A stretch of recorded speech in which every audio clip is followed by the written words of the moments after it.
covenant is any relationship that is entered into by two parties. If you've ever had a contract, you have entered into a covenant. If you are married, then you are in a covenant.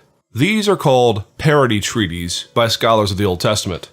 And there are a number of these in the Old Testament itself. You see, two people can come together, they can swear oaths that they will abide by certain stipulations, and then if one party fails, then certain ramifications will happen. That's not what we're talking about, though, when we're talking about the biblical covenant. What we mean when we talk about the covenant between God and his people is what is known as a suzerain vassal treaty.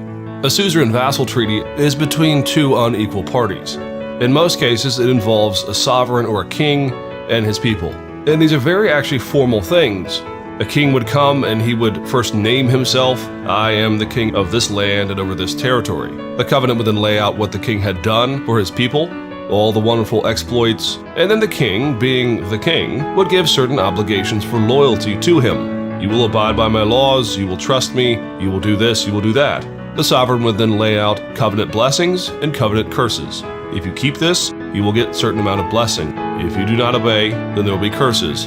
The importance of knowing this is that this is how God approaches his people. The most obvious place is in Exodus 20, which is the giving of the Ten Commandments. God comes and he follows this pattern in a way that is very familiar to those in the ancient world. He says, I am the Lord your God, and then he lays out what he has done for the people of Israel. He has brought them out of the land of Egypt, and he has for them the promised land.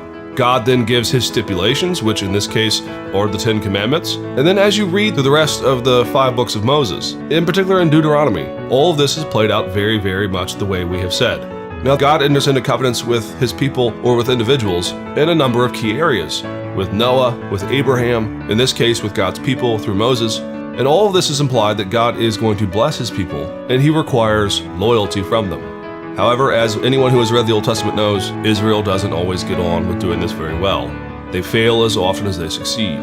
And so, by Jeremiah's time, the time of the prophets, they begin to look forward to a time when God will bring a new covenant to bear, one based on the suffering servant who is to come.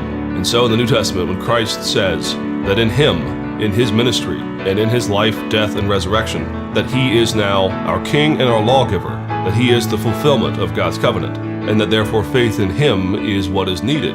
All of this is wrapped up in the biblical idea of the covenant.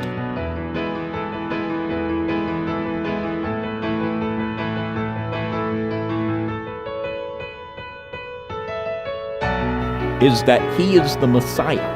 And there are several scripture references that call this the Holy Covenant. Now, what dispensationalists believe, they believe that this is the Antichrist. Whoops,